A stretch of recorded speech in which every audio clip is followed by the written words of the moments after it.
Let's talk about NBA players who've had the biggest glow-ups. Guys who came into the NBA looking like absolute scrubs just a few years ago, yet they've quickly molded themselves into stars. They look completely different than what they used to be. Even their playstyles are almost unrecognizable compared to when they first came into the league. How's it going, folks? My name's Andy, and without further ado, let's begin. Gary Trent Jr. On March 25, 2021, the Raptors traded away Norman Powell in exchange for Rodney Hood and Gary Trent Jr. It used to be called the, quote, Norman Powell trade, but perhaps it should have been called the Gary Trent Jr. trade. The Raptors were initially criticized for doing this, but that's because nobody knew Trent would become this good.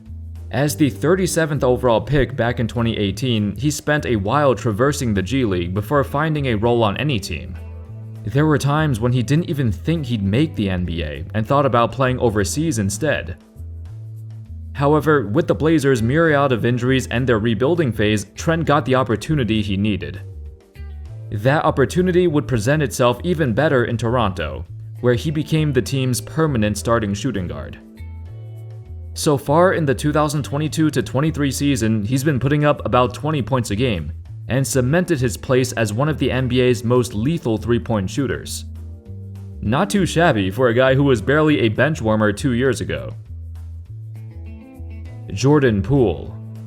The 4-year, $140 million extension he signed over the offseason is all the proof you need. In Jordan Poole's rookie season, he was literally the worst player in the entire league, and I'm not even joking. The dude had the lowest true shooting percentage out of everyone who attempted at least 8 shots a game. Out of anyone who played at least 20 minutes a game, he had the worst box plus minus as well, at a negative 6.6. However, Poole also joined the team at the right time, in the perfect circumstance.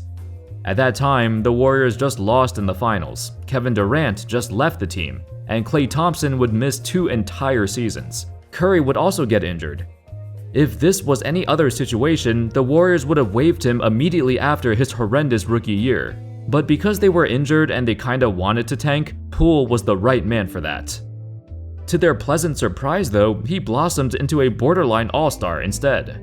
Within 2 years, he went from the worst player in the NBA to arguably the team's second best player in their recent championship run. Just like Trent, it's likely Poole would have been out of the league after his rookie season if it wasn't for this pristine opportunity. Of course, all the hard work paid off. I don't think I've ever seen a player turn around his career this quickly before. This is what Steve Kerr had to say about him. "I'm thrilled with the growth and maturity. Where he was 2.5 years ago compared to now, it's just dramatic, and he's earned every bit of it. Regardless of his role, he's learned, listened, and improved. His improvement is not by accident though. Nearly everyone in the organization calls Poole the hardest worker on the team. That is why the transformation he's had over the past 2.5 years has been so dramatic." DeJounte Murray. Murray entered the NBA in 2016, a few years before most of these guys on this list, but it honestly took such a long time for him to develop. In his early years, we've heard Popovich on numerous occasions say that Murray is his favorite player. He came in as a defensive stud, earning the honor of second-team All-Defense in just his sophomore season, despite only playing 21 minutes a night. That's impressive in itself, but shortly after, he sustained a torn ACL, which forced him to miss his entire third season. It was a tragic setback, but right when he came back, the Spurs were starting to rebuild, and Murray was the guy who led the way. In just a few seasons since that injury, he not only became an all-star, but a consistent triple-double threat. In the 2021-22 season, he was second in the league in triple-doubles, recording 13 for the season. The crazy part is, no one saw this coming. We knew Murray was steadily progressing, but this was still a massive jump. Think about it, a guy who came into the NBA with nothing but his hustle on defense transformed into a 20-point-per-game scorer and triple-double machine. Murray's all-around game developed wonderfully, and although his exit from San Antonio was a bit dicey, I'm happy he's doing well in Atlanta. Anthony Simons and Keldon Johnson. So I talked about these two guys in my previous video, so I don't want to spend too much time on them. Basically, Keldon Johnson made massive jumps in his game year by year, and now he's playing like an all-star caliber player. His stark improvement is most noticeable in his three-point shot. 2 years ago, he was only a 33% three-point shooter and barely took more than 2 threes a game. Now, he's taking a stunning 9 threes a game and hitting 43% of them. It's crazy because him and Murray were both late first-round picks, and by late, I mean they were both the 29th pick of their respective drafts. San Antonio has always been a beacon of player development. They find players from every corner of the country, every corner of the world, and mold them into productive players, even if no one else had faith in them. It's still early in the season, and the jury's still out on whether or not Johnson will be the face of the franchise, but he's certainly getting there. As for Anthony Simons, he's in a similar boat. 3 years ago, the dude was also a 33% three-point shooter who barely took any threes.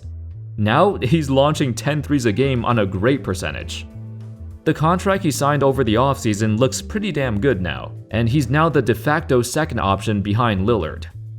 Simons also had a slow start to his career like everyone else here. Heck, despite all the Division I scholarship offers, Simons chose to bypass college and immediately enter the NBA draft.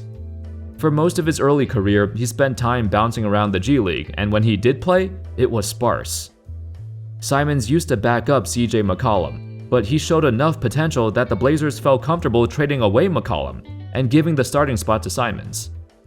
It took a while for him to gain the trust of the team, but his hard work paid off, literally. Tyrese Maxey. Have you guys realized that most of the guys on this video are late first round picks? I guess it makes sense. Typically, if you're a late first rounder, you don't get a starting spot right away.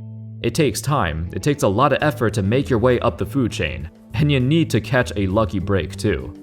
It's the same with Maxey. His lucky break was Ben Simmons being so soft. If Simmons behaved like a normal person and didn't cause all that self-inflicted drama, I don't think Maxey would have had the chance to break out. But because that whole Ben Simmons saga happened, there's always a sliver of light in the midst of turmoil, and that sliver of light was Tyrese Maxey. Within the span of a season, he went from a decent backup to one of the best guards in the entire league, at such a young age too. Unfortunately, the Sixers' shaky start to the season has overshadowed Maxey's individual excellence.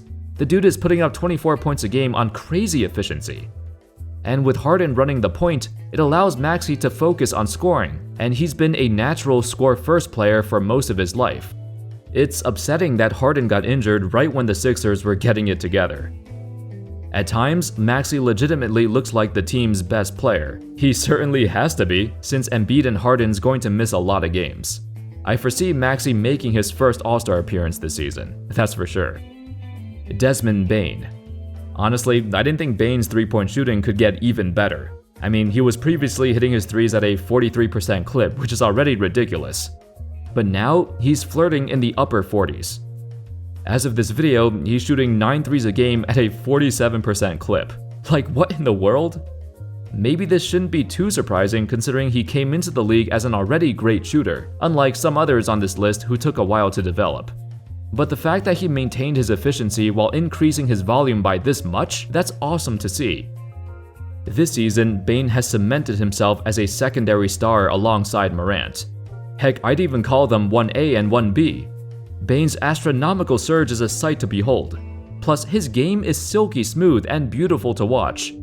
I guess anything is better than watching Dylan Brooks jack up like 20 bricks a game. Shai Gilgeous-Alexander. How many people actually thought SGA would become the main star in OKC? After getting traded to OKC in part of a package for Paul George, it looks like OKC got the last laugh. Like DeJounte Murray, Shai came in as a defensive-minded player, but his offense has exploded onto the scene. Shai has been progressing from year to year, but this year, he's been a whole different beast. He's putting up 31 a game, and his defense is still quite prominent. He hasn't lost a step in that area either. I think early on, there were debates on if he should be the primary playmaker, or should he play off the ball like an actual shooting guard. The Thunder have experimented in both ways, but it looks like they just gave him the green light to do whatever he pleases, which worked out. Shai has a natural feel for the game that you can't teach, so it doesn't matter what his role is, he's going to try and make the best play in every situation. To see him have this kind of glow up though, it's quite unexpected. Anyway, that's all folks. Those were 8 young players who have had the biggest glow-ups in recent years. Nobody expected them to be this good so quickly, cause when they came in, they certainly didn't look like all-star caliber players. Now all of them will make an all-star or all-NBA team this year or in the near future. Let me know your thoughts in the comments on these guys. Which other young players can you think of have had huge glow-ups in recent years? Thank you all so much for watching. I hope you all enjoyed the video, and of course, as always, I'll see you next time. Peace.